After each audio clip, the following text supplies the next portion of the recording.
Good afternoon and welcome to the Lost Lake Run webinar.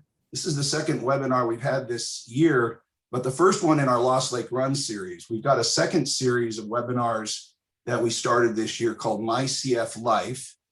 And in My CF Life, what we do is we have two people that have cystic fibrosis talking about what it means to have CF. And because CF has got so many different versions and variations, you'll learn quite a bit about someone who, for example, might be dealing with a lung transplant or someone that has a lot of pulmonary exacerbations. So one of those will be coming up here shortly in the next 2 weeks. Today is March 23rd, 2021. It's Tuesday. And I want to remind everybody that the Lost Lake Run will be held this year on August 28th. It's a Saturday. We have a COVID plan in place, and that's been posted on our website. So for those folks that are interested in how we're going to handle it with COVID, please go out there and reference that. So with that, we'll get started. Today we have two guests with us from the Providence Alaska CF Clinic. We're going to learn today what the CF Clinic is, what the various people are that support that clinic, and the relationship between that clinic and the Cystic Fibrosis Foundation. So I want to introduce April and Vicki. Hello, ladies. Hi, Pat. Hi. So the way I usually start is I refer to it as the origin story, but tell me how it is that, and you guys can take whichever turns you like. How did you guys get from, say, birth to today? And in particular, how your journey into cystic fibrosis and becoming a part of the CF Clinic? Can I go first? Yeah. So I have been a nurse since 1997. And when I was probably a few years into nursing, I took care of a few teenagers that had CF on one of the pediatric units that I was working on. I'd always thought they were really cool and, but never had the opportunity at that time to work with them in any other capacity other than when they were sick and in the hospital. And then probably 2006, I think, getting my dates mixed up, but for the last 10 years, I started working with CF in an outpatient facility. I went to interview at Nemours Children's Hospital in Jacksonville, Florida for two different positions. One of them was in the HEMOC, hematology oncology unit, and then one was with pulmonology. And I just clicked with the pulmonology group better. And so it was kind of just by chance that I ended up working with CF and their families. But they started grooming me for the CF coordinator there in Jacksonville. And then I had 120 pediatric patients at that center. And then when I was planning on moving to Alaska, I called to see if they needed a CF nurse. And they happened to be thinking about creating the position and then decided to hire me. So, and then I've been here for the last 4 years. 4 years. So that was 2016? Mm-hmm. Yeah. And Vicki, how about you?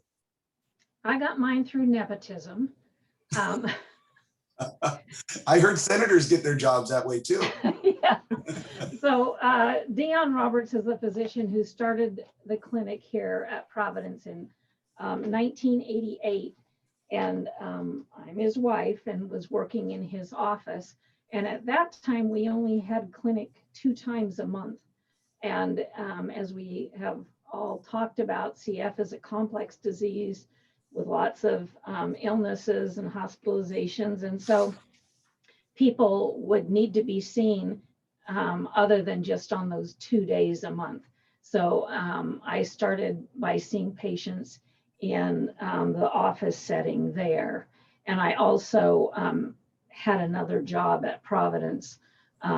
So when the clinic nurse needed to be covered, I would fill in part-time for her, and then it just kept going from there. Now, you came from the South, April. Yes. And I'm always curious, why someone who lives in sunny Florida would move to Alaska. Well, mainly family pressured me into it. My husband watched a lot of reality TV and decided that we were up for the adventure and taught the kids into it. And they all came to me and said, we're moving. And I looked at the weather and thought, well, I've lived in the Southeast my whole entire life. I don't know if I can handle all the snow and the long winters. But when I looked at how beautiful it was, we actually made a trip down here in 2015, I guess. I don't know. It was somewhere before we moved. And I actually decided for sure that I could try it out. The weather didn't scare me that bad at first, because it didn't look like there was a whole lot of days where it was under zero. And so I thought I might could handle it. And I told my husband that the biggest request I had was that I always was allowed to park in the garage in the wintertime, because I did not want to have to scrape off my car before work. Those heated garages, they are wonderful, aren't they? Yes. Yes. Yes. So that's how I got here. Yeah. Yeah. I've had those discussions myself in the past. Vicki, you were born and raised up here? Yes, I was. So where'd you go to school? I went to a school in Tacoma, Washington for my nursing school. No, I mean high school. Oh, high school was West High. You went to West High, so you were an Eagle. Yeah. Yep, Yeah. an Eagle, you betcha. My dad was North Star West High. Elementary, Romig Junior High, and because they had junior highs then, not middle school, and then West High School. I'll be darned. Wow. And so you went off to school at Tacoma. All the way to Tacoma. Yep. Yeah. And then came back to Alaska because you missed it so much, right? Yes. I had always planned to come back.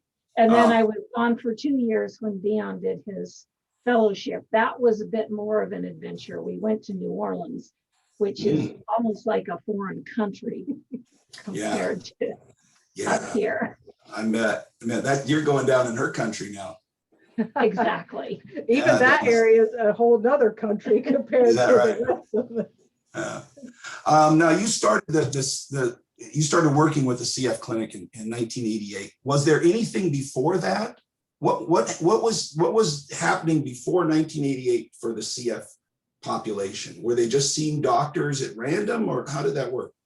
Yes, they just had their own individual, usually pediatricians, sometimes adult doctors. And in fact, that's what got Dion interested in doing it, is he had a CF patient that he took care of and just really enjoyed the family. I don't know what would have happened if they'd been an awful family, but he enjoyed the family and he enjoyed the challenge.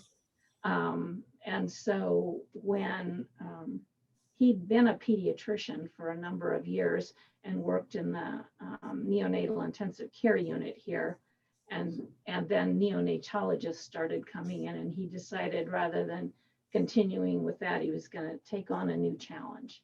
Yeah, so you literally created the CF clinic from ground zero. I mean, there was nothing here. No, we didn't. Dion did. Okay, so but he's not here, so I'm going to give you all the credit. I'm sure she had a lot to do with it. Yes, I could personally attest. So tell me, what is a CF clinic? When we say clinic, I mean, for someone who, like me, has had kids with cystic fibrosis, and you folks that are practitioners and involved in it, but for someone who isn't familiar with that, tell me, what does it mean to say I have a CF clinic, and who are the people in a CF clinic? So an accredited CF clinic is accredited by the Cystic Fibrosis Foundation, which is a national organization that advocates for people with cystic fibrosis. And so the CF clinic here at Providence is the only accredited CF care center in the state of Alaska. We cover a lot of territory. There's I found several different numbers, but over 275 accredited care centers throughout the nation. Having a care center means that you have to follow certain guidelines from the CF Foundation in regards to having a multidisciplinary team. I went in earlier today and took a look at some of the paperwork and found, I think it was 22 pages of requirements that you have to meet. So we won't discuss all of those. Everybody be asleep if we did. That's right. So you have to be able to cover both inpatient and outpatient needs of pediatric patients and adult patients. And we also have an affiliate relationship with Seattle Children's Hospital and University of Washington Adult Clinic because we don't have necessarily all the different specialties available here in Alaska. And one thing that's unique when I was running through the information today is it looks like we're just about the only combined clinic that's really left. So we see adult and pediatric patients because we don't have a large number of either to have an individual clinics for each group. And because of our geography, it's just too much of a challenge to have it separated. So we definitely still take the adults into consideration, but we're combined, which is unique in the system. Now, let me just, I know we probably should wait for this, but I think when my kids were diagnosed, and this was back in 87 and 96, most of the patients were children. I mean, I remember that the Children's Hospital at Providence was where you went and got treated. And I don't think there was many adults at that time getting treated on the adult side of the hospital. And now we're saying that that's very different. Is how many adults versus children are you treating now? Is it? We have approximately, well, we have exactly 52 patients right now in our clinic. And we've had as many as 60 during my 4 years here. About half of them are children and half of them are adults. Our oldest patient is about 50, and then our youngest patient is about 2 months. And our biggest group of patients are in their 20s. So we have, all their ages in between, but we have, between 10 and 15, 20-year-olds. So we have definitely all of the age ranges represented more or less. So how, well, I'll wait on this question. I really want to hear more about the clinic. I mean, the clinic exists. I mean, April, what do you do in the clinic? Vicki, what do you do? And who else is part of it? Dr. Roberts is a part of that. What do each of these people do? What are their roles? Do you want to start with Randy? Yeah, we can start with, we have a respiratory therapist. The lungs are one of the most affected organs in the body, usually for people with cystic fibrosis. And so that's why we have a pulmonologist or a lung doctor who is the director of the clinic. And so Randy has worked with us since about 2017. He does all the pulmonary function testing. So any person with cystic fibrosis, they can almost do it themselves. They do it so often. From the time they're about 5 or 6, when they become capable of performing adequate maneuvers, every time they come to clinic, they blow into our machine. You can go up and down the hall and tell where Randy is because you hear him hollering, blow, blow, blow, blow. So he performs those tests, and he also helps in the education. Also, CF patients have to do chest physiotherapy, and there's different types of that they can do throughout their lifetime. but that requires teaching. And so he helps with the education of those. Now, patients. when Kelly and Zach were admitted, I mean, you know, they would see Dr. Roberts once a day, but they'd also see the RT several times a day. How often does an RT visit a patient when they're in the hospital? Well, that varies depending on the orders, but I would say most often probably 4 times a day. I would think at least 4 times a day, because Yeah. when they're sick, they get increased airway clearance therapies, and so the respiratory therapist will be going in to make sure they're doing those, or to give them, depending on if they're doing manual or vest or what type of therapy they're doing at the time. But when they're inpatient, he sees them there as well, since he also is a full-time respiratory therapist in the hospital.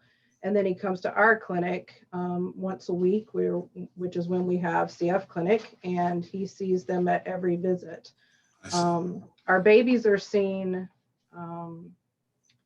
monthly for their first year of life, and then every 3 months after that, if things are going well.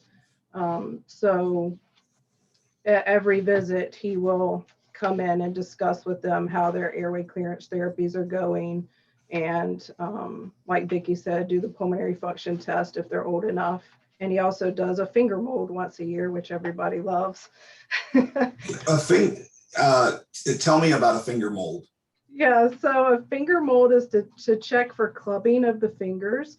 Which so that's the part right next to the cuticle, and it's thick and almost like a big callus, right? Yeah, it gets raised and really thick, and it's very noticeable. I should have brought a couple in, but I didn't think about it. So Dr. Roberts likes to compare the patient's fingers from one year to the next. And he does that by sticking their finger in a cast like you would use if you were doing a dental cast or something. And then once it, the finger comes out, and then it sits and it hardens, and he looks at the cuticle and looks at the clubbing and compares it year to year. And he can keep up with the, it is some indication of severity of disease, but it's obviously not, the main one or the only indication, but he does use it as a guide to monitor that. And there's no real explanation as to why it happens, but one of the things that's totally fascinating to me is that after people have a lung transplant, the clubbing goes away. And it so reverts back. It's really quite, so it's not like it's a scar that's building up. It's whatever it is, it goes away. And I know we're kind of wandering a little bit afield, but I've got a stepson with Down syndrome, and he has clubbing as well.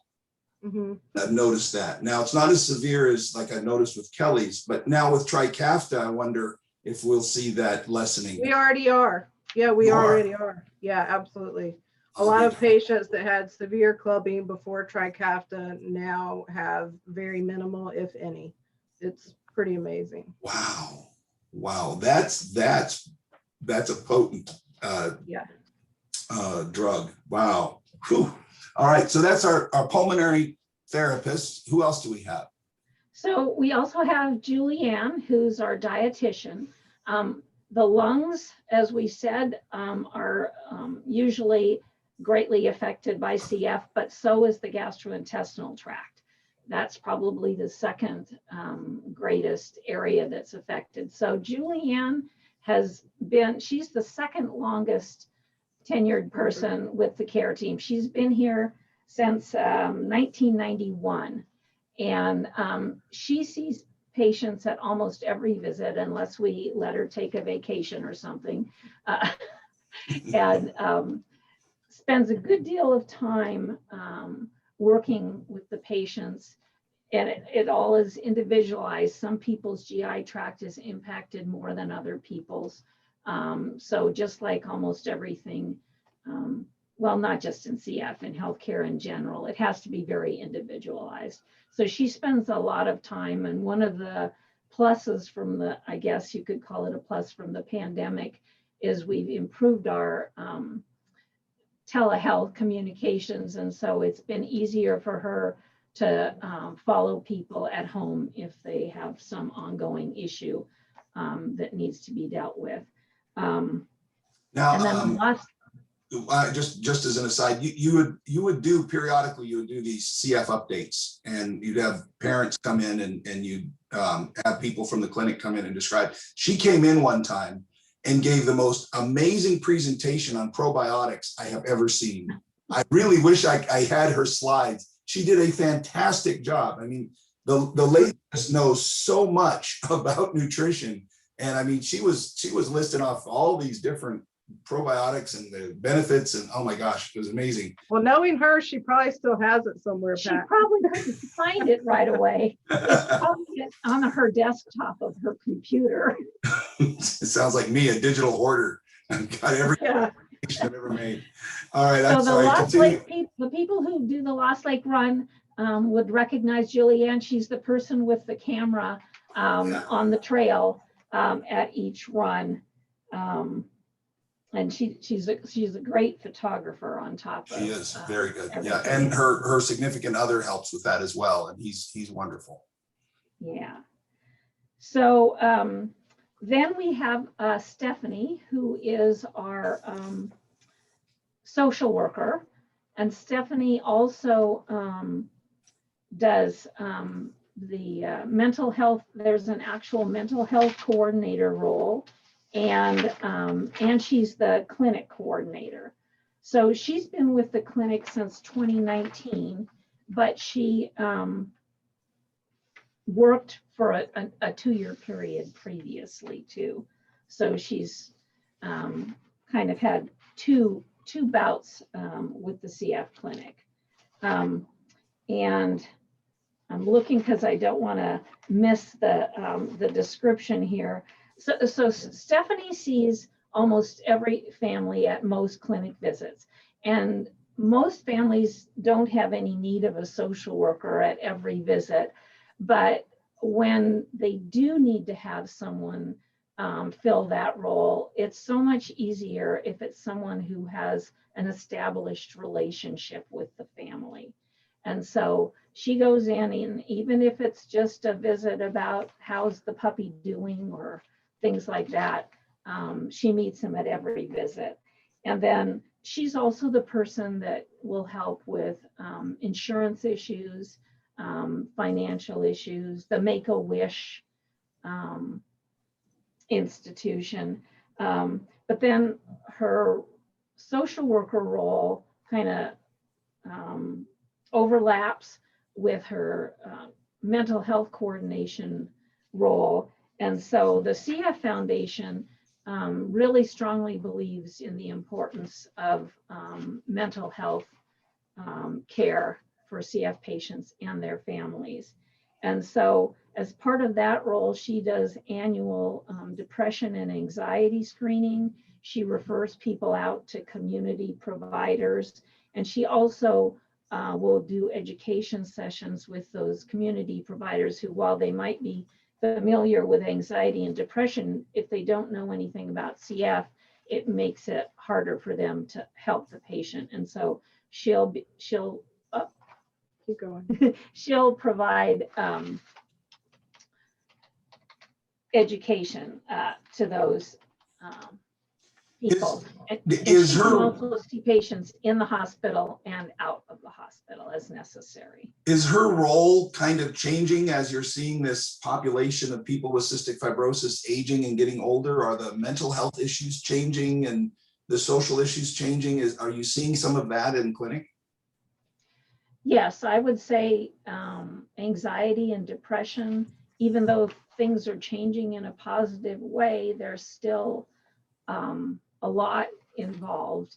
And I think, as with many of us in the pandemic, it was a challenging time. So Yeah. a lot of these changes over the past year, it's kind of hard to tell what's pandemic related and what is related to One of the most difficult transitions that I have seen for someone that is a child with cystic fibrosis becoming an adult with cystic fibrosis are the insurance issues, because you usually are coming off of your parents' plan and you're going on to something else. And you know, oftentimes you're a young adult, you might not have a full-time job with benefits. Those kind of things. Is this the lady that helps? Is Stephanie the one that helps people through that transition? Absolutely, yes. Yeah. And she also will refer to the CF Foundation's Compass organization as well, or that part of the foundation called Compass.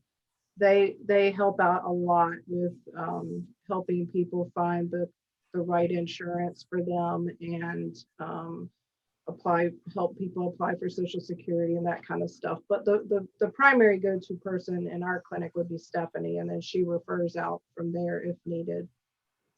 It's a really scary time. That's a person that at that point in their life is really critical. That's fantastic. All right, I'm ready to hear about the next one. So I would say, you want to do you next? You can do me and I'll do you. I don't want to talk about myself. April doesn't want to talk about herself. So April started her adventure with us by doing her job interview in the Walmart parking lot on the way up here. And fortunately, she had pretty good connection, and so we decided we'd hire her. So in her role, she's the primary contact person for patients and families when issues arise between clinic visits. So as far as clinic goes, she sees every patient at every clinic visit. She makes sure their medications are accurately entered into the record. She sees what their current needs are and helps with all of that kind of stuff. And then in between, she's the person that you can call and get an answer from if insurance issues arise in an insurance company doesn't want to pay for a medication or a therapy. Yeah. What else would you say that you have? That's all great. One of the things, and we chatted a little bit before, but you help when people travel. And travel is such a huge component because this is the geographic center, so to speak, of the state, where the healthcare is provided at the clinic. But of course, our population is very distributed. So walk me through. Let's say I'm somebody from Kotzebue and I've got cystic fibrosis. How would that work? Do they take do they go through the local physician to get a test or get their PFTs, or and when do you decide to have them travel? And then how does that travel work? Do you arrange for it? Yeah, I do all of the travel for everyone to get to clinic if they live outside of the Anchorage and the Valley area. It depends on their insurance, it depends on their age, but I can help with some type of travel arrangements no matter what the situation.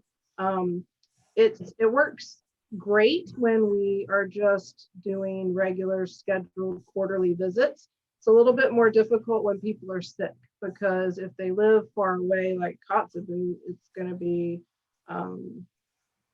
difficult to get a lot of the testing that we might want to do, or a PFT, or just a CF culture in general is more difficult in the outlying areas. Even like Homer, we can't get the correct culture that we need to run to test for all of the bacteria that could be growing in the lung, to find out if that is what may be causing the problems that they're having at that time.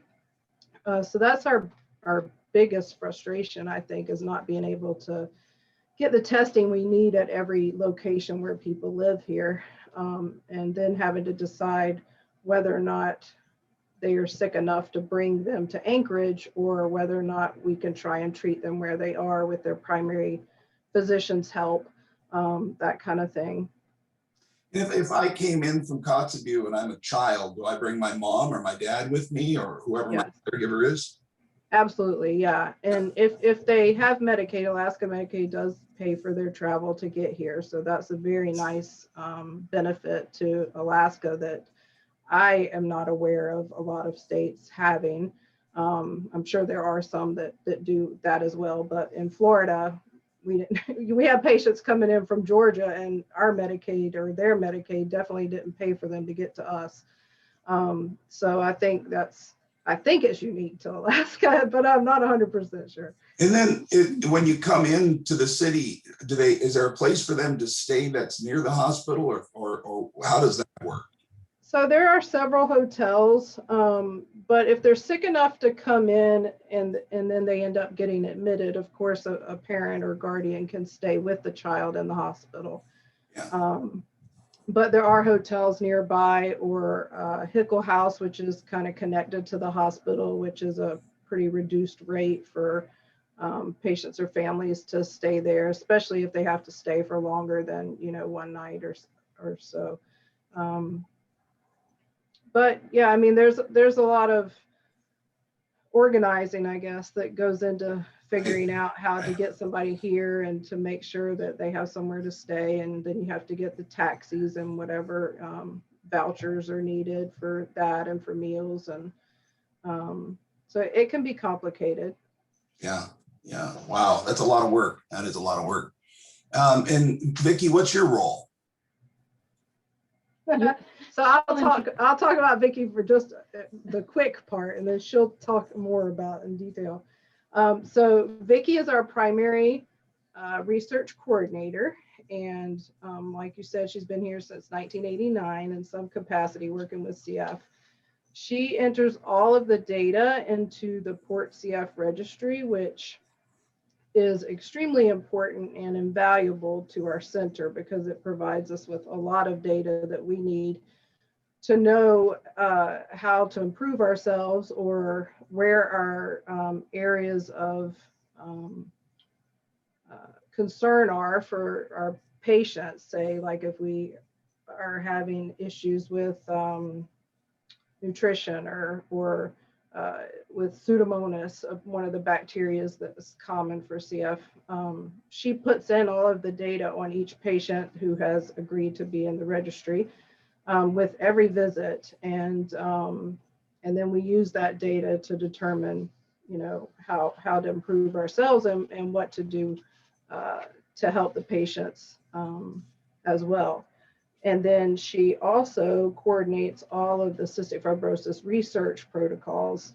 And there have been a lot of them. And she's a very busy lady, so she can tell you about the research stuff. So let me ask the registry before we go to the research for a second. Let me take my daughter, for example. She was born and raised in Alaska, but now she lives in California and is going to school in North Carolina. So she sees the CF centers in San Diego and in Raleigh-Durham. Is she in that registry at each of these 3 locations, and that kind of tracks her so that if I'm a CF care provider, I can get the information about her and her history through this registry? Yes, she would be in there just one time, but she would have data entered by each of those centers if she consents to have that happen.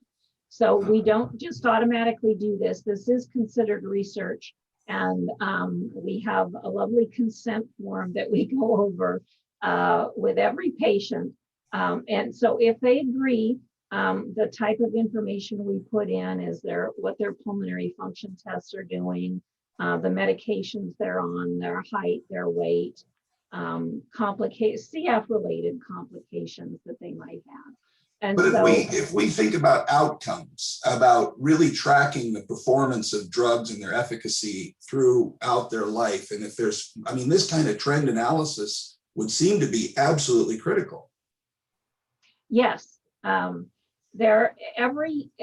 year the CF Foundation prints both a general report that covers the whole registry and what they call a center-specific report. Okay. That lets us know that's the 112-page report that I was printing that didn't quite get done before we get started. But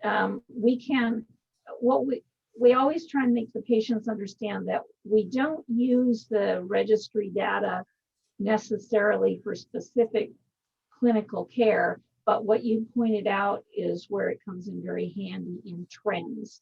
And so anyone who comes to CF Clinic, we print out a report that has the previous 5 years of data on it, and they can just take a look at that with the doctor who's seeing them and see whether their PFTs are going up, which is a good thing, or going down, which is not necessarily so good. They can see in a nice, easy to look at graph how their weight has trended over the 5 years. And then there's lots of other data that's in there too.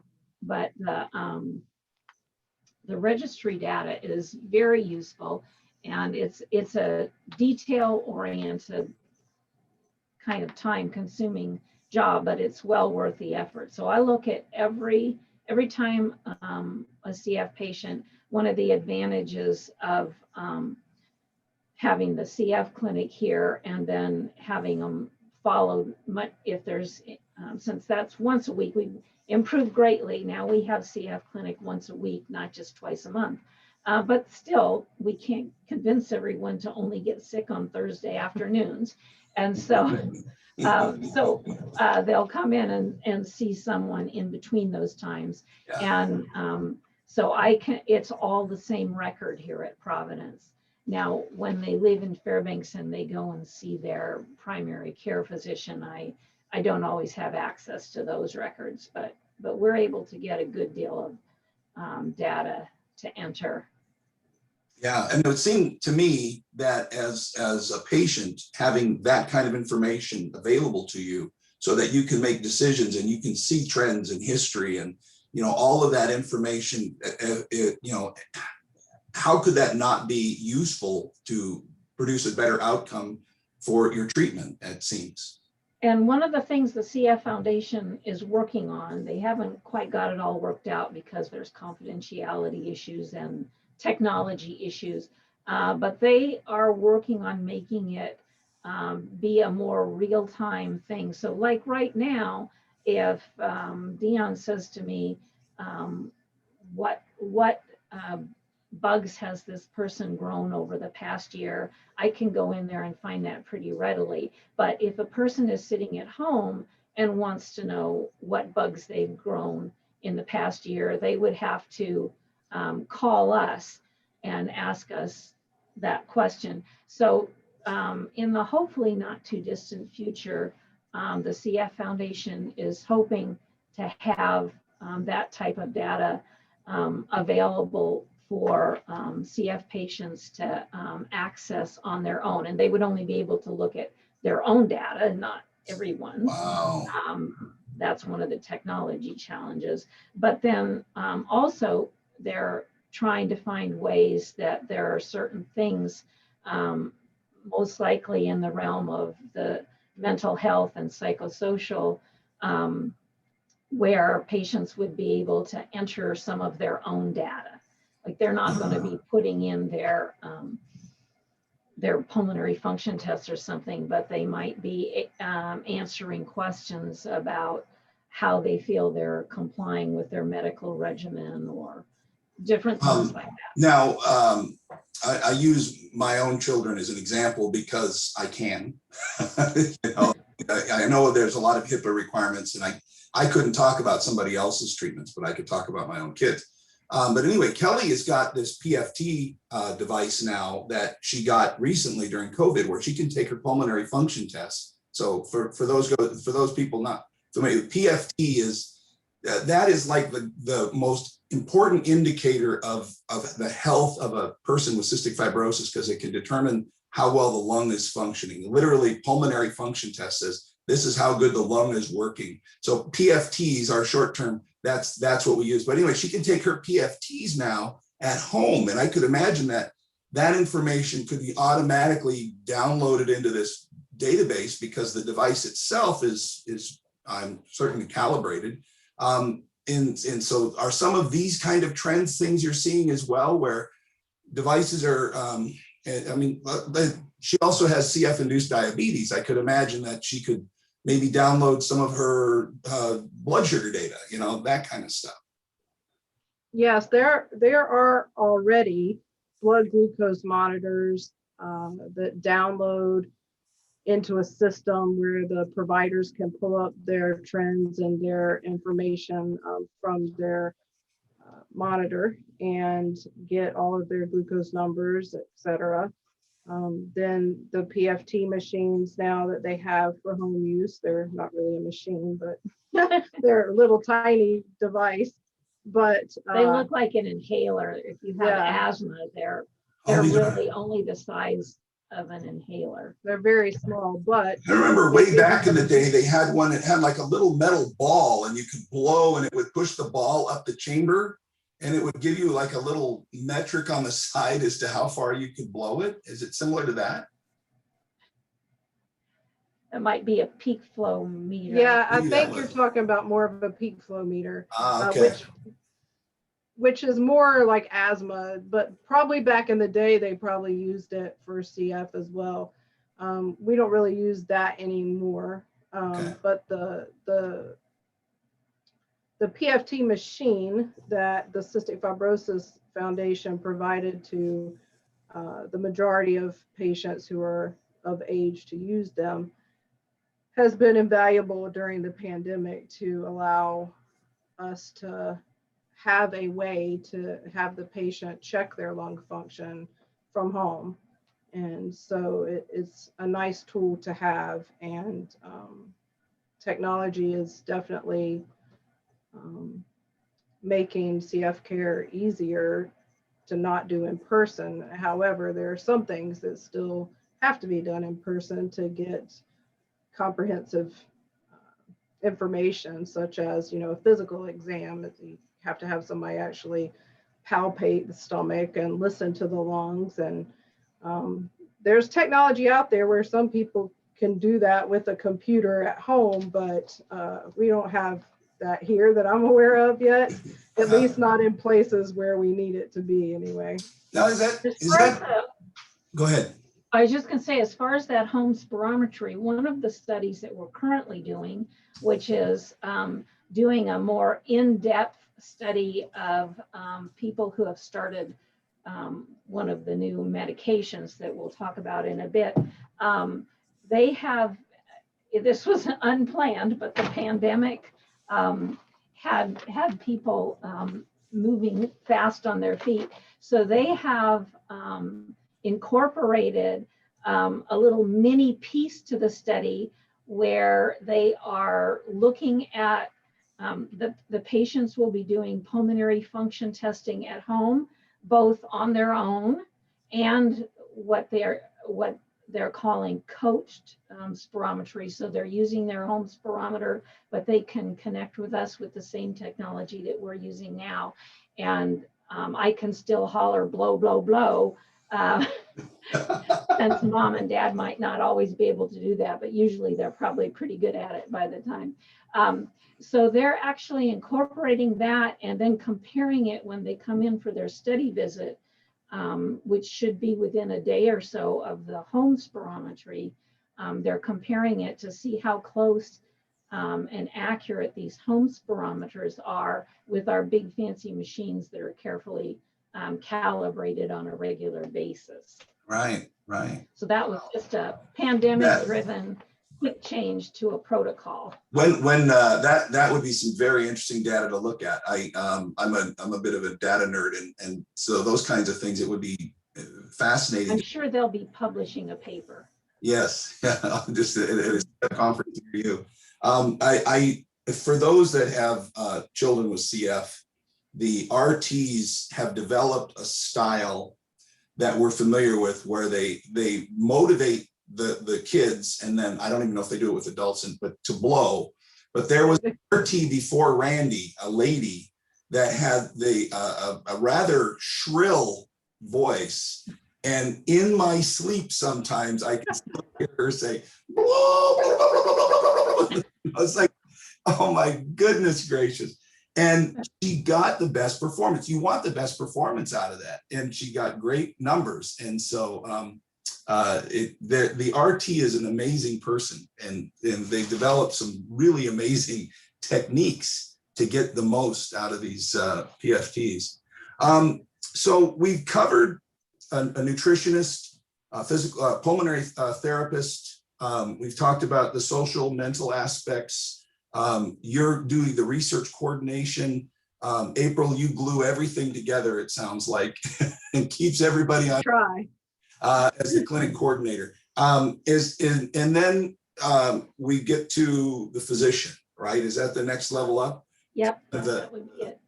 So we have a relatively new member to the team. She's been coming in for a little bit less than a year or so. Her name is Caitlin Good, and she's a physician with the Providence Palliative Care Service. So she's currently trying to meet every CF patient. In 2020, the CF Foundation recommended that CF clinics incorporate palliative care to try and address palliative care needs and improve quality of life for patients with CF and their families. And so some people think of palliative care as being associated with end-of-life issues, and that is not accurate.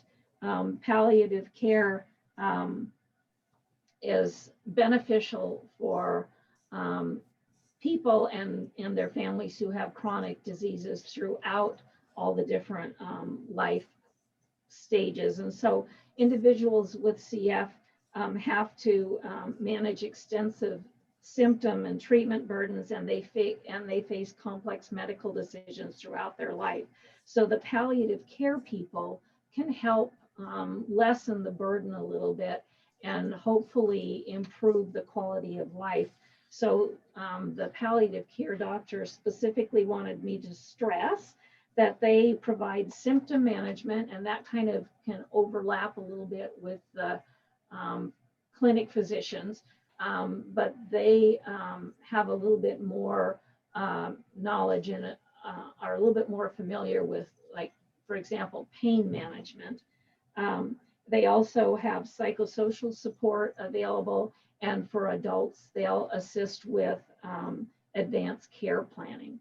So rather than waiting until it's an end of life issue, I think in general, for the public in general, the recommendation is to try and have some advanced care planning in place for everyone, but specifically they work with our CF patients, and they have an outpatient team that Dr. Good is a member of, and they also have an inpatient team so that our patients can see those physicians, both inpatient and outpatient. so just to reiterate, palliative care is not hospice care. They're not the Right. So you would So don't get scared. transition from palliative to hospice, maybe, but palliative precedes hospice. Exactly. Hospice will work in concert with palliative care at when the end of life issues come into play.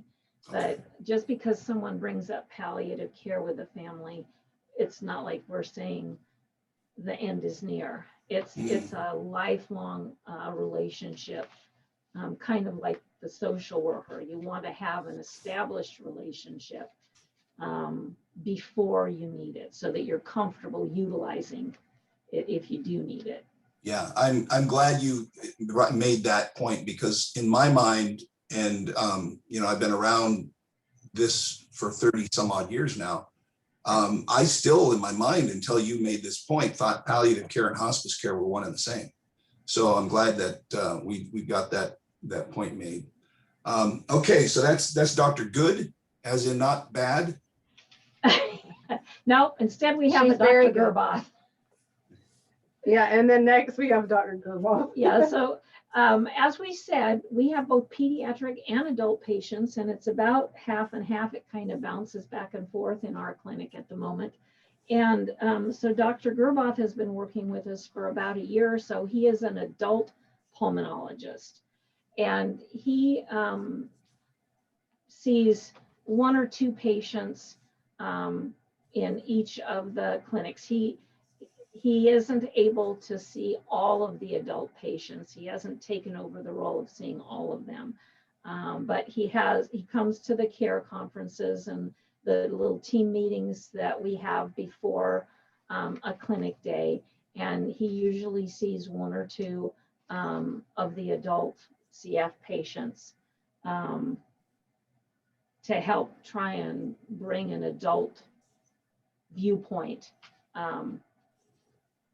to the table. All right. And then last but not least, And then we're down to Tdn Roberts, who is the person that started the clinic here.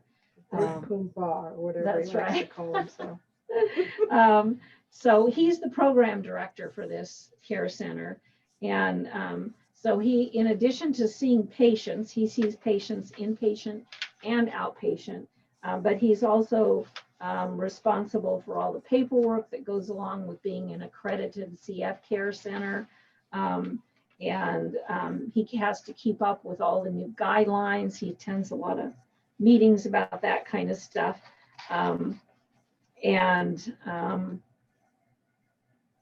he has to make sure that he keeps up to date so that if there's changes in care guidelines, he knows what those are and makes sure to let the rest of us know. I have lots of stories about Dr. Roberts.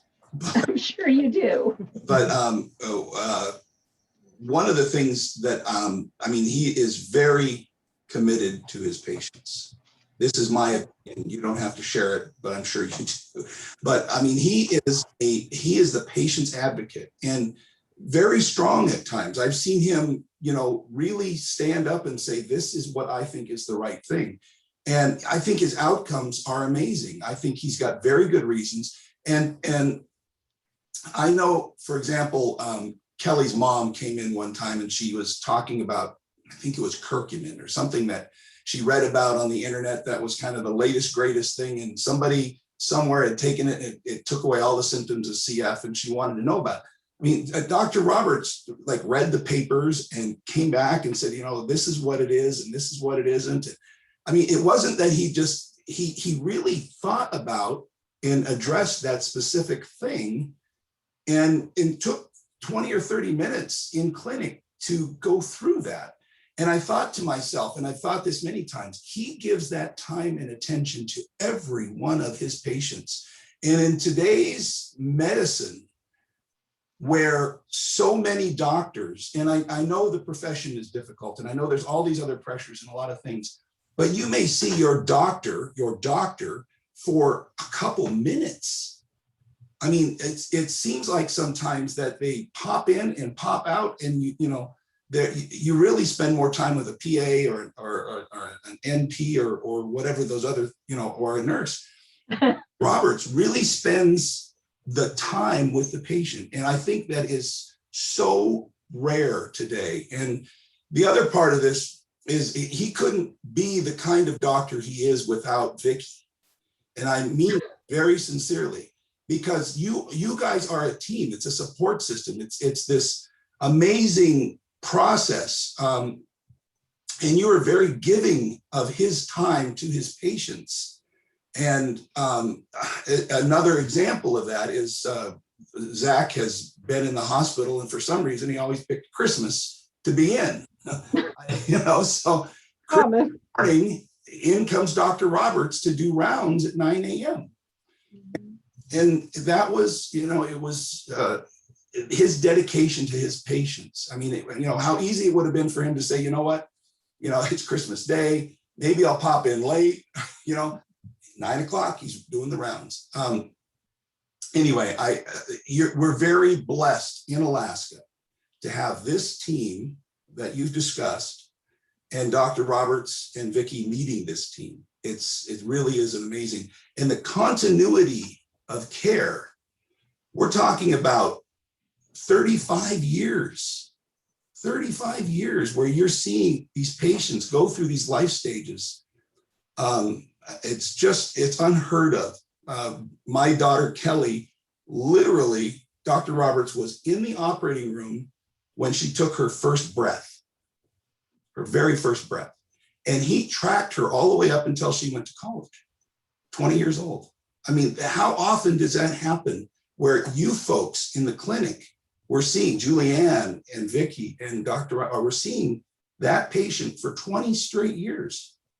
Anyway, we're very fortunate. So those folks in Alaska that have families with cystic fibrosis, from my perspective, we are in a great spot. We're very, very fortunate. And I want to thank you, and I will thank you later again for all the hard work you guys put in. Thank you very much.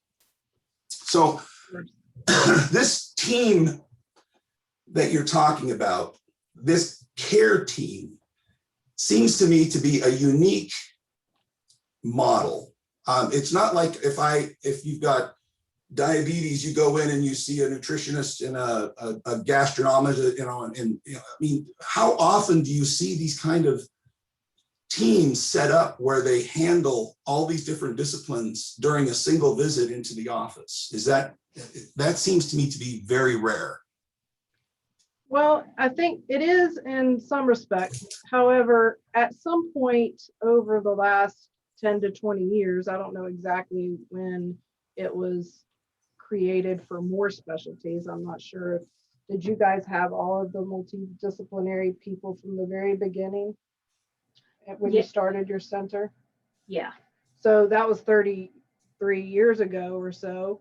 But at some point between then and now, people have realized in the chronic disease areas how important that model is. And so you do see that in other chronic diseases, such as diabetes. Actually, not to contradict what you were saying, but they don't have, it's not as organized, I guess, in a way. Like there is a nutritionist, there is an educator, they have a social worker, but they don't necessarily meet as a team, once a week to discuss the patients or things like that. But they do have those people that are available that typically see the patients on a regular basis, as well as some of the oncology or the cancer teams. They have the same model set up for them as well. I don't know exactly how many specialties have the model. I also work with rheumatology patients now. They don't seem to have as big of a model here, but that's only because I think we have them traveling from Seattle to come here. But we do have some of the same specialty people that are available. But I think CF is unique in a way that the team meets, weekly before seeing the patients to review the patients from the previous week and then to discuss the ones that we're seeing for that day, to where everybody's on the same page. They can offer their input into what they think may be helpful or what may be going on with the patient at the time. And we can bounce ideas off of each other and, sometimes argue with each other and because we all want to do what's best for the patient. And so that's, I think, unique with CF. Well, I've never seen it anywhere else, and not that I've not been in an oncology wing, but I think we're very blessed to have it. Absolutely. So let's now kind of transition a little bit, and we got this care team, but we mentioned the Cystic Fibrosis Foundation. The Lost Lake Run raises money for the Cystic Fibrosis Foundation. Shoot for the Cure and Lost Lake Run and Great Strides are the three primary fundraising activities in Alaska. And so as the Cystic Fibrosis Foundation, which has developed these guidelines and accredits the clinic, tell me about that relationship between the clinic and the CF Foundation and how that works. And then downstream, I'd like to kind of transition even further into the research aspects, how you get involved with these research projects, how you do the selection for candidates to be in the studies, I think that part would be, and then how many have we been involved with? Because that really is a lot of what Vicki spends a great deal of her time with is those studies. So anyway, that let's start with the CF Foundation. What do you want to know about them? Tell me how what the relationship is between the CF Foundation Clinic. I mean, part of it, I believe, is they provide some funding for the clinic. I mean, some of the money that we're raising and sending to the Cystic Fibrosis Foundation is coming back to Alaska to help those Alaskans with cystic fibrosis.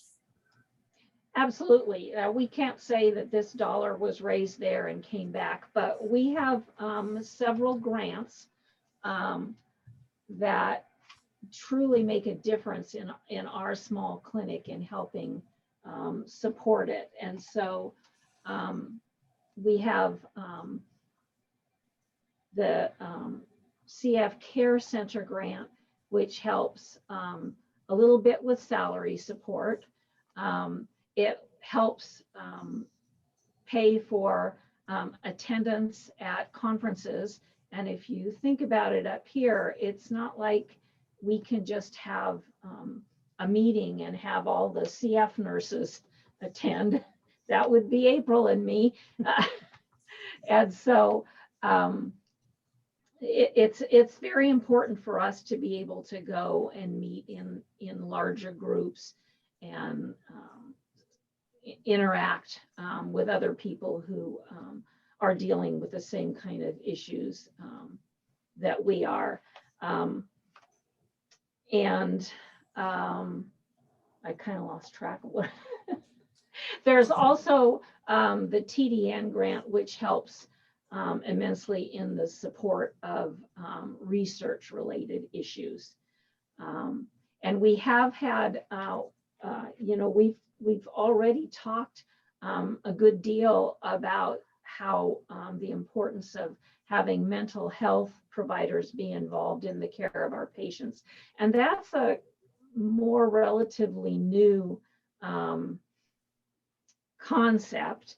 And so they actually did have a grant to help incorporate the mental health coordinator type role into the clinic. And because that's not always reimbursed, they do provide some support for that too. So let me kind of just rephrase what I heard was that the Cystic Fibrosis Foundation actually provides funding to Providence Hospital and the CF Clinic in the Providence Hospital. And so when we're saying we're raising money for the Cystic Fibrosis Foundation, I think sometimes it's easy to go, well, gosh, that's this big, huge organization. And it's a large organization.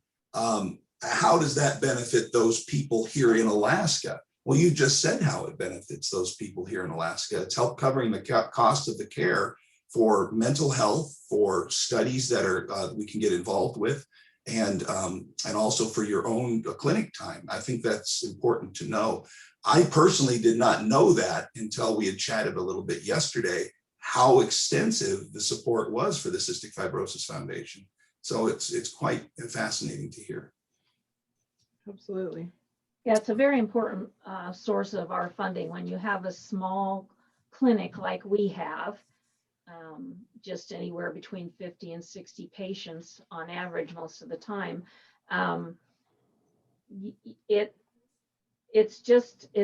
the costs aren't spread out over a large group of people. And so having that extra influx, even though if you looked at how much money we get from the CF Foundation versus, one of the larger clinics, it might not seem like much, but it makes a big difference for us. Yeah, well, that's great. And it's good to hear that. And that's a message I'm going to continue to communicate now that I'm knowledgeable about it. Now, I believe we're fortunate in that a lot of times we have people from Alaska with cystic fibrosis that are able to get involved in some of these studies for new drugs. And my children both were involved in various studies throughout the years that they were here in Alaska. I'm curious, how does that process work in getting involved in a study? Do you get a list of the studies, Vicki, and because you're the coordinator, and you go, well, we might be able to help with that. We might be able to help with that. I mean, how does that start? And then where do you go from there? Kind of walk me through that process. Well, there's a couple of different avenues that happen. So the drug companies, they come up with studies for products that they think might be useful and beneficial to the CF population. There's a lot of development that goes into it. And they finally get to the point where they're ready to have a significant number of patients be involved. And they will, one of the things that I haven't worked in a lot of different areas, but I think it's probably fairly unique to the CF community, is that those people in the world of pharmaceuticals have come together to work with the CF Foundation to find a more, I can't think of the word at the moment, but to work together to try and make the running of these studies be more efficient and more cost effective. So it used to be, when we first started, that you would just get called up by a drug company saying, hey, we're wanting to do this. Do you think you'd be interested? Now, most of the time, the introduction to a study comes through the CF Foundation Therapeutics Development Network, and they'll send out a questionnaire. It'll include the information about the basics of what the study is going to include and what the requirements are, and then you can answer that. And then at that point, if it's a pharmaceutical company sponsored study, then the CF Foundation steps back. But they worked as to help coordinate and make the process flow a little bit more easily.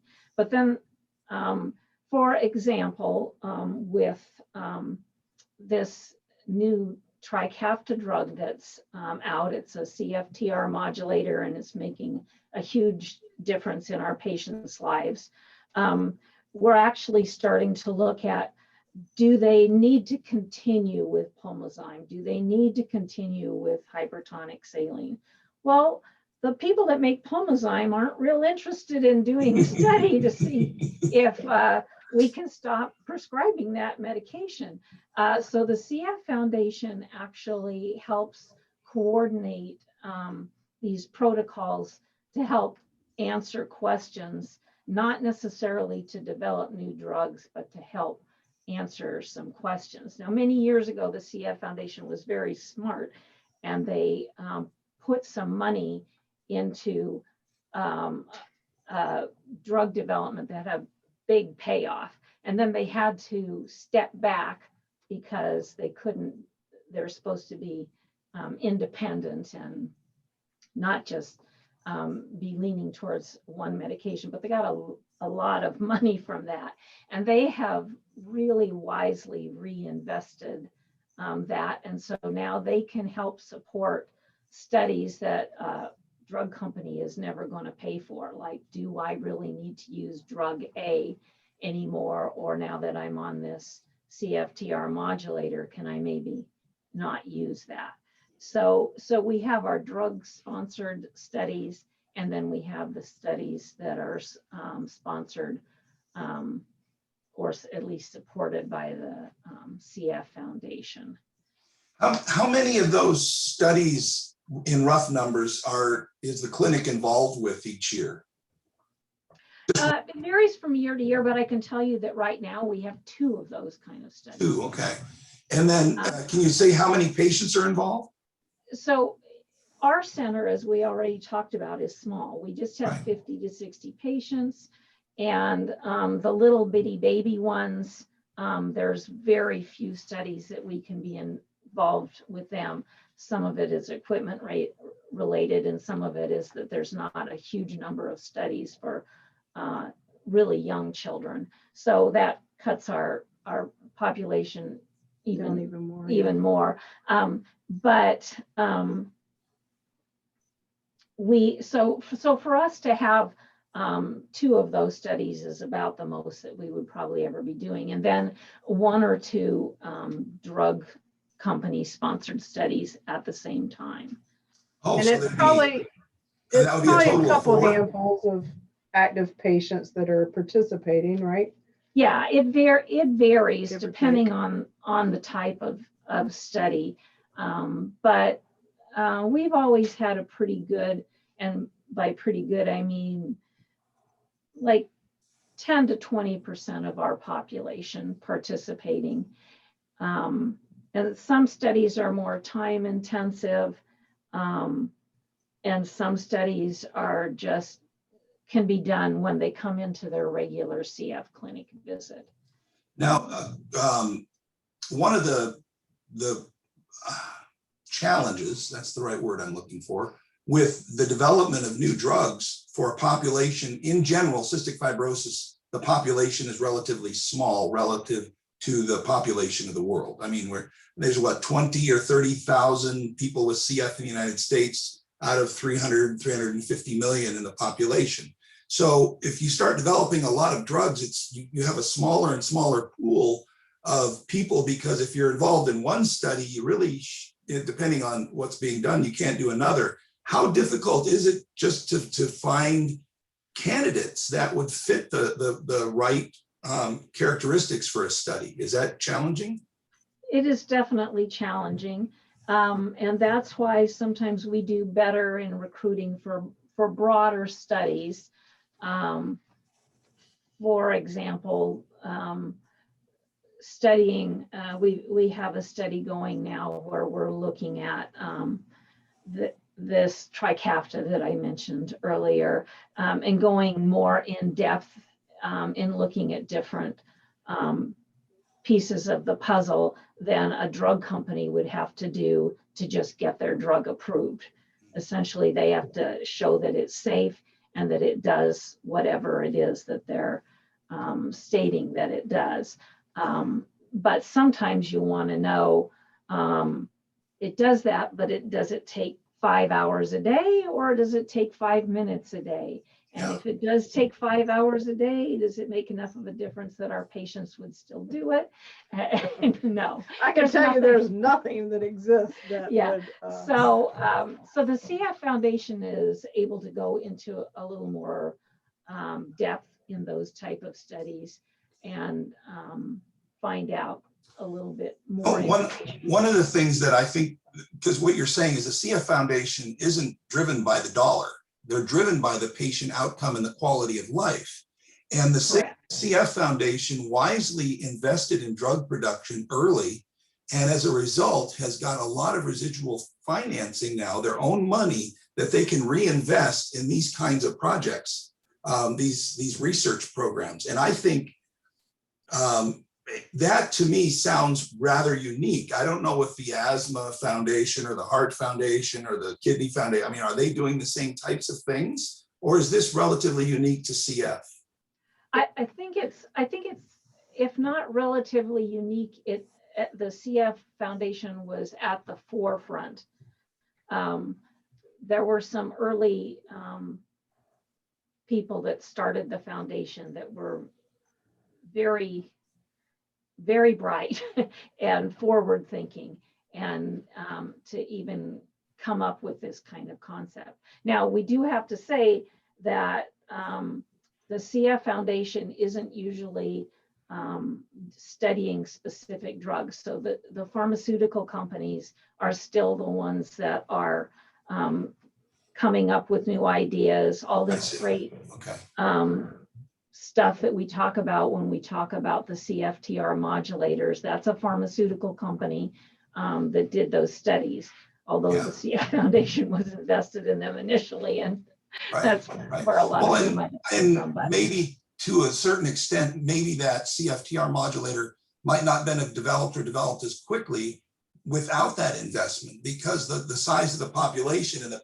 payoff, if you will, at the end for that drug company wasn't the same as if it was going to take its resources and invest it in something that maybe was for cancer or for heart disease or something else where the population of those affected is so much larger.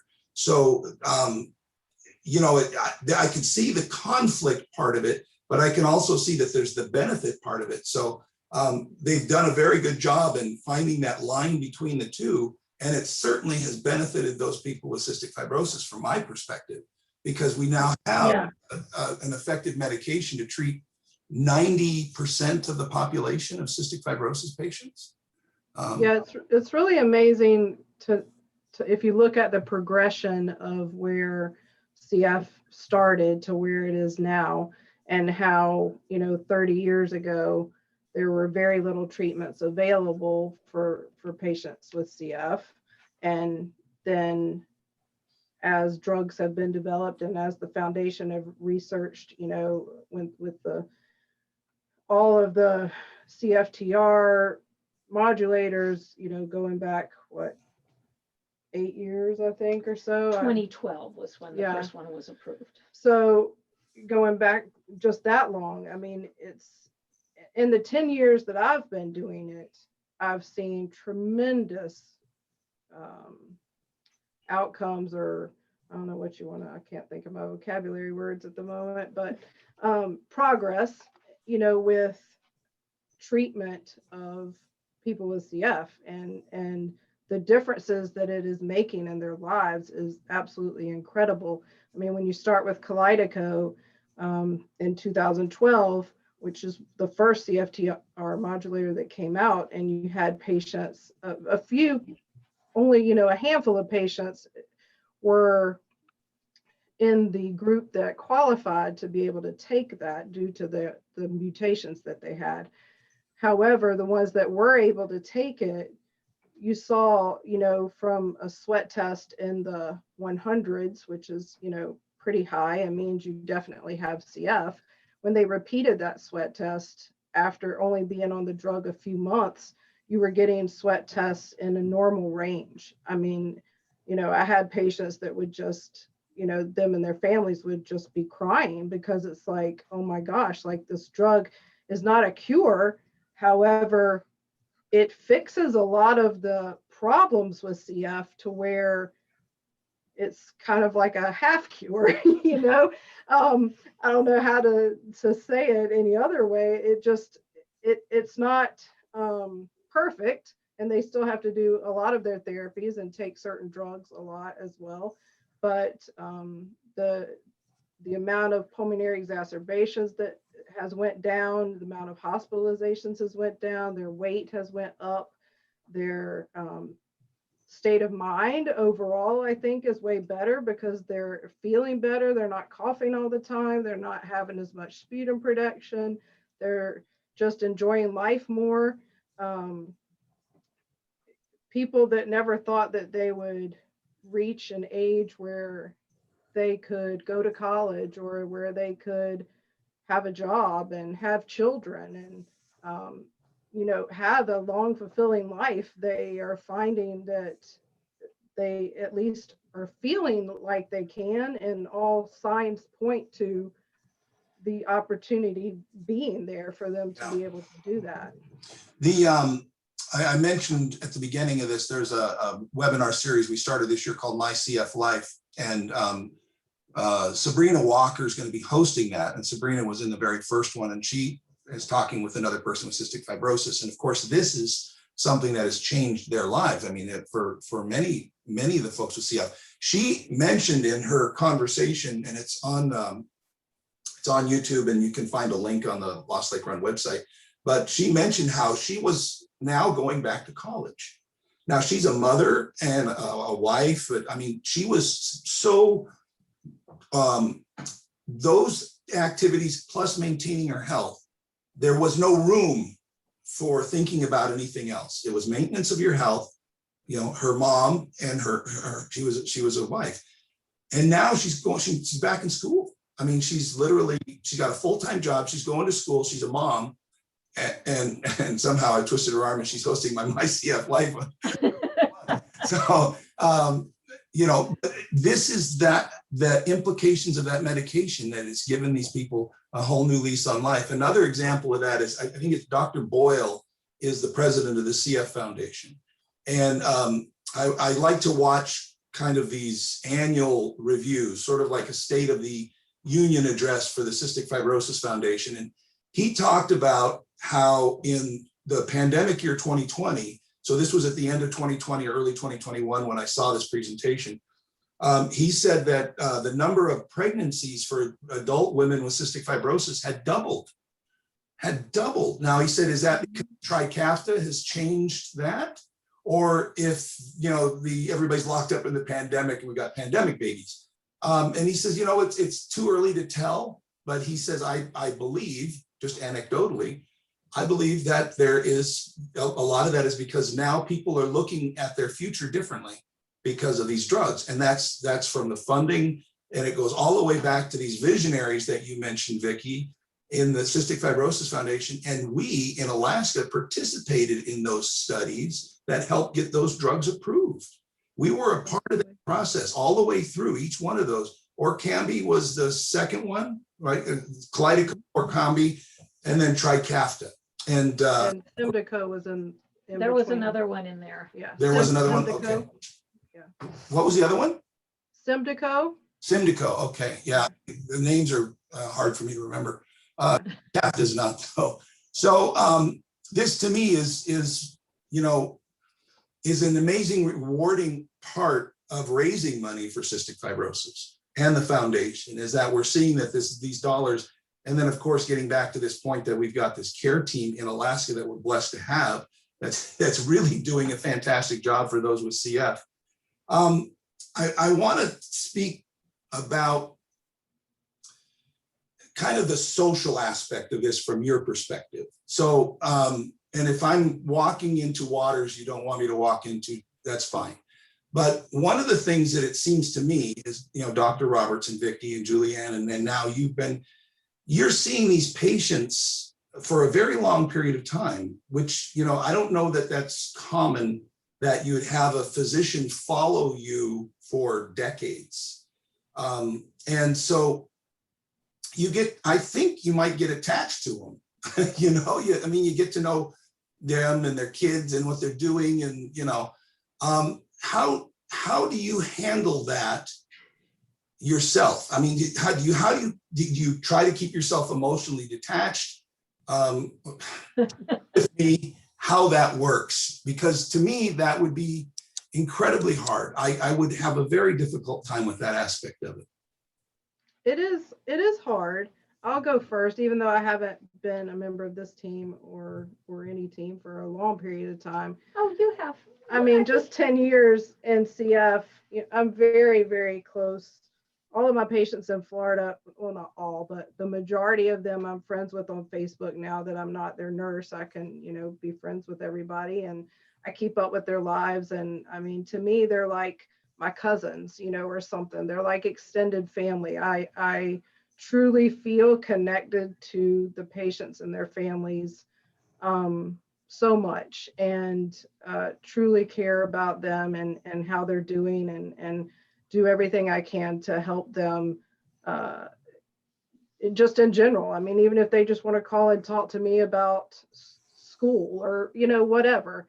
It doesn't have to be just calling me to discuss their medication refills or their next clinic appointment or whatnot. I enjoy being a part of their lives, and it means a lot to me. And I think all of us on the team feel that way about our patients and their families too. And when you do get so close and you see them grow up, it's so rewarding. And just to be a part of their lives and know that you're helping them as much as you can to live their best life. And you know, when things don't go the way that you would like them to go, it's really, really hard. But as you would with a family member, you know, you grieve and you you know that you cared for them, and then you also realize that there's still a lot of people in your life that need you and need you to be there for them. And so you know, I don't want to say move on like you forget them, because you don't ever forget them, but you do have to move on and still take care of the people that are left. And so it can be very sad and hard, but it's also so rewarding. And the fact that we as clinicians or part of the care team do honestly feel like we do our best to take care of each person and their family, then it makes you feel somewhat better knowing that. And Vicki, who has actually been there for some of these patients as they went from, and Julianne and Dr. Roberts, you know, been from when they've been babies till the time they're adults and have their own families. I can't even imagine. It's got to be insane, because it's crazy for me just seeing them grow up to teenagers, or some of them from teenagers to adult, you know, but I haven't gotten too many that have. I think I have a couple of teenage patients that are now adults having kids, which is, you know, very strange. Yeah. But it's Yeah. so cool. How about you, Vicki? I mean, at 35 years in, well, That's something. What? you know, That's 33 hard years. life, isn't it? How do you handle that part of the job? Well, sometimes it can be very difficult, but it does help if you feel like you provided needed care for a person and were able to help their family get through difficult times. Sometimes it's just a brief period of a challenge, and sometimes it does end in death, and that is always the hardest part. But being able to be there and help provide support is really important. And then we do have such significant progress that we've made in this disease that it really Doesn't happen very often anymore. That's right. Yes, fortunately, that doesn't happen very often anymore. When there is a death, there's no way around it. It's just really hard, and you have to be willing to have that happen. But on the plus side, it truly is not as often of an occurrence as it used to be, and people are usually older. I don't know why that makes a difference that they're not children anymore like they used to be, but it does seem to be a little bit easier to handle. So the fact that I think there's different kinds of healthcare providers. There's some of them that like the constant activity and the quick turnover, you know, of working in an emergency room or working in an OR, and you don't really establish much of a relationship with those patients, but everybody remembers their nurse or their doctor if they interacted with them. But that's different from my other role when I started here at Providence was working on the mother baby unit. So I took care of Kelly from the time she was born, and several other patients. I was in the OR when they came into this world. And so I kind of like long-term relationships, and just like having you know, a family, sometimes you have really good days and some days you're just really peeved with that person. So I think that people that tend to last in this type of setting are people who want to establish long-term relationships, and that brings with it good days and bad days. There's just no way around it. but I don't know anybody in life who has nothing but good days. So you just have to learn. I thank you for sharing that, because that I've known you since 1995 when I came back to Alaska with Zach, and we've had some of those ups and downs, and I feel like there was this extended family, especially, you know, for Zach, as he was coming in more and more often, and he was spending more time in getting treatments. And you know, you get an affinity for people. You miss them when they're not there, and you want them to do well and be well. And so I appreciate you sharing that. And if I can just bring in one other piece, I kind of want to go back to our previous discussion, because we don't just have these relationships with the 90% of the population that qualifies for the CFTR modulators. There's a certain percent of our patients that don't tolerate the drug, and there's a certain, like we said, it's only about 10% or so, but the patients that don't have the right mutations to take the drug. Yeah. And so the CF Foundation has vowed that they're not just saying, whoa, that was great, we're done now. They are going to continue to work until there's solutions for everyone. And I just wanted to stress that that's really important. I'm glad because I'd forgotten about that. But those other 10%, they said, we're not done until cure found. They're looking for a cure to cystic fibrosis for every person with cystic fibrosis.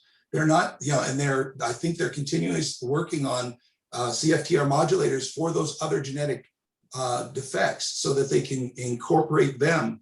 They're also, I went back and did a march on the Hill year before last, and the two of the three things that they wanted us to emphasize with the delegation was new drugs for antibiotics. They wanted an expanded antibiotic research and Medicaid, preserving Medicaid for people. So the cystic fibrosis, you know, they had three things on their list, and two of those three, I can't remember the third, but they had nothing to do with, you know, look how successful we've been and look how good we've done. It was all about, we got a long ways to go. We got a lot more to do. Help us get there from here. And so I appreciate you saying that, because for those 10% that are, and then, you know, even if you have Trikafta and you're doing well, you still have cystic fibrosis. You still have to do treatments, and you have other things in your life. It isn't a cure, but it certainly has made the quality of life substantially better. Yeah, absolutely. And that's why we continue to need events like the Lost Lake Run and other fundraising events to continue to support the foundation, because we don't want to leave anybody behind. We want to be able to give everyone those options, and eventually, hopefully, come up with an actual cure for cystic fibrosis, to where, you know, it'll put me out of a job, but, you know, I'm willing to take that hit. You know, me too. Yeah. I mean, but until that point, we are respectively committed to this path. And so let's finish off with, and I know there's a bunch of topics we didn't get to, but maybe we can do this like a follow-up later, because I'd love to talk about transplants, for example, which is a whole. That's not us. We'll put you in touch with Seattle for them, Pat. Not us. But we have several patients in Alaska. Troy Chapman is going to be joining us on the next My CF Life with Sabrina. And he's had 12 and a half years ago, had a lung transplant, and he's done fairly well. And so we'll get a chance to hear from him about his experience with that. But I think that's a whole nother dimension to this care that is different. But let's wrap up by kind of tell me, you know, what part of this is, we talked about kind of the rough part of it. Tell me about what the rewarding part of it has been for you. You know, because I got to think that there's some days when it's a little hard to get out of bed in the morning. And so. Well, especially in the winter, there's a lot of days that are hard to get up in the morning. However, For me, it's just knowing that I'm helping them in some small way, helping the patients and their families. It's rewarding to see what these medications have done for a lot of our patients, and to see them come from being on a wait list for transplant to, or almost on the wait list for transplant, to not even qualifying for, being on the wait list for transplant. To go from being on oxygen 24 hours a day to not at all, or just at night to not needing it anymore at night either. And to be struggling with their weight, and now they're not struggling with their weight. So there's so many positives that are happening right now, so much growth, and it's just exciting to see, and it's really great to see how happy the patients are when they come in, and getting good news instead of always bad news. And it's really hard when they come in every week and you're having to tell them, oh, I'm sorry, your lung function's a little lower this week, and your weight's a little lower this week, or this month, or whatever it is. And now to be able to say, wow, your lung function's better than it was last time, or your weight's up even more this time, and to be able to focus on positive things is really nice. And so that part of it is very rewarding.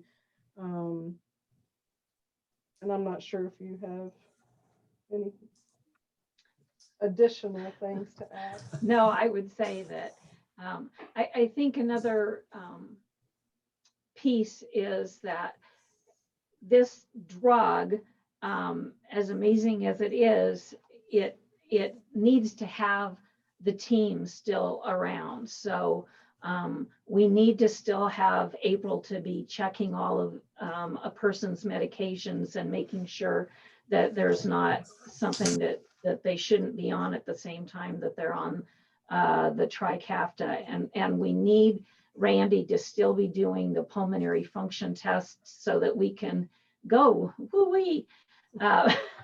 And now we need Julianne to not be talking about how to gain weight, but how to slow down weight gain, and make healthy food choices, so that because people, it really has made a significant difference for some people.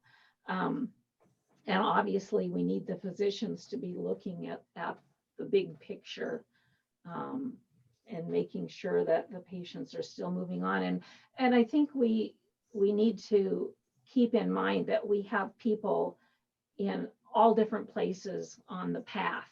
So there are some people, like April talked about, that maybe were so close to needing transplant that, as amazing as these new therapies are, they still are going to need a transplant, and we still need to help them get through that transition. And then the thing that's really exciting, which I'm not going to be here to to see, but some of these newborns, we kind of had several newborns really close together, and to see what differences their lives are going to, how different their lives are going to be from being able to hopefully start these therapies at a young age. I'll be following that from the From Facebook. from the sofa. So being part of a team like this, where you can truly see that this healthcare team makes a difference in patients' lives, is makes you feel good. Well, I'd like to say thank you. I'd like to say thank you to Randy and to Julianne and to Stephanie and to Dr. Gerboff and to April and to Vicki and to Dr. Roberts. You guys have an exceptional team, and I've been to large CF centers in other parts of the United States. I've even been to one in Italy. And you guys are really exceptional. And I think that if you look at the CF numbers that you mentioned in the 128-page report, that bears it out. We're very fortunate here in Alaska to have this CF clinic and this care team. And so from the bottom of my heart, I want to thank you. Oh, You're very welcome. It's our pleasure, truly. All right, so let's wrap that up. It's a good spot to end. And I want to thank you again, both of you, for attending today. So if you'll hold on just a second, I'll quit the recording and then we'll just have some closing comments at the end. Okay.